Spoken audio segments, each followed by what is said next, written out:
ये लेक्चर 11 का पार्ट 1 है। क्या कहते हैं, अलगोरिथम हमने पढ़ा है। देखिए ओवरव्यू क्या है कि हमने अलगोरिथम पढ़ना, notation of algorithm, characteristic of algorithm, algorithm analysis, time complexity of algorithm, example पढ़ने हैं। यहाँ तक ओके। देखिए अलगोरिथम क्या है, ये एक प्रॉब्लम की सॉल्यूशन होती हैं, यानी प्रॉब्लम को आप सॉल्व करते हैं, उसके लिए आपने कुछ स्टेप करने होते हैं, लेकिन प्रॉब्लम किसके ज़रिए सॉल्व करते हैं, कंप्यूटर के ज़रिए। इसको अलगोरिथम कहते हैं।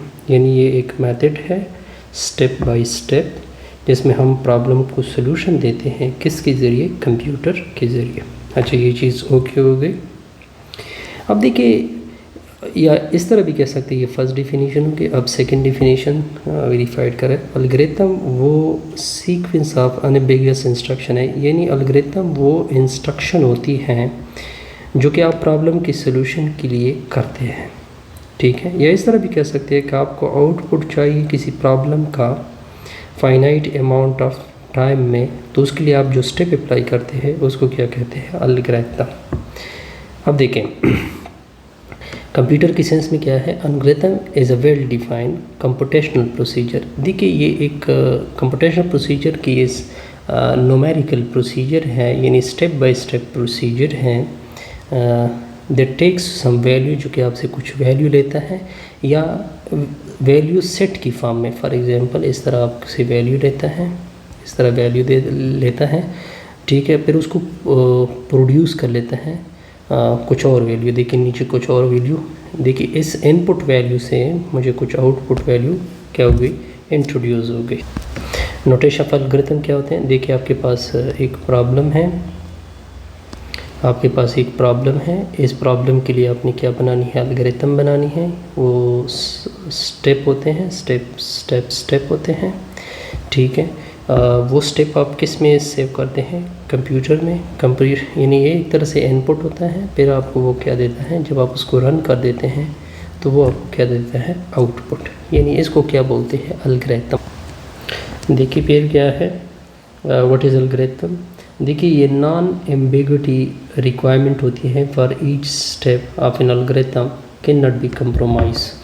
देखिए इस तरह नहीं होगा कि फॉर एग्जांपल आप उस प्रॉब्लम के रिलेटेड कुछ स्टेप ऐड कर दे।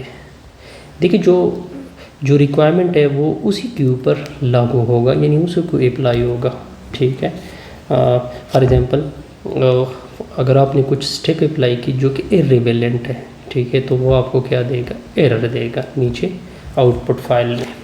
Okay, the range of input for which algorithm work has to be specified. देखिए जो आपने इनपुट दिया है, जिसके ऊपर अलगोरिथम काम करेगा, उसको स्पेसिफाई होना चाहिए, ठीक है, वो क्लियरली स्पेसिफाइड होना चाहिए उस प्रॉब्लम के लिए। Okay, the same algorithm can be represented in several. देखिए फॉर एग्जांपल सम के लिए आप कोड बना रहे हैं, इसके अलगोरिथम डिफरेंट हो सकते हैं। इस तरह फॉर एग्जांपल हर बंदी की अपनी अलग माइंड के मुताबिक अलगोरिथम हो सकती है। ऐसा नहीं है कि फॉर एग्जांपल आप हर जगह सम के लिए एक अलगोरिथम अप्लाई करोगे। मैंने आपको आसान तरीके से समझाया।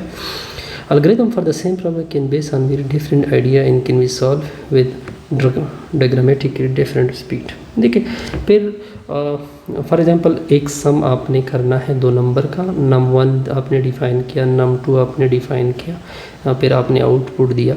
ये एक बंदे की फॉर एग्जांपल आइडिया यूज़ हो गई। फॉर एग्जांपल इसी सम के लिए एक और बंदे ने अलगोरिथम बनाया। अब देखिए इसका स्पीड और इसकी स्पीड में डिफरेंट हो सकता है। मे बी फर्स्ट वाला ज़्यादा तेज़ वर्क करे, ये कम अरसे में वर्क करे, ठीक है। ऐसे हमारी ये वीडियो लेक्चर 11 पार्ट 1 कंप्लीट।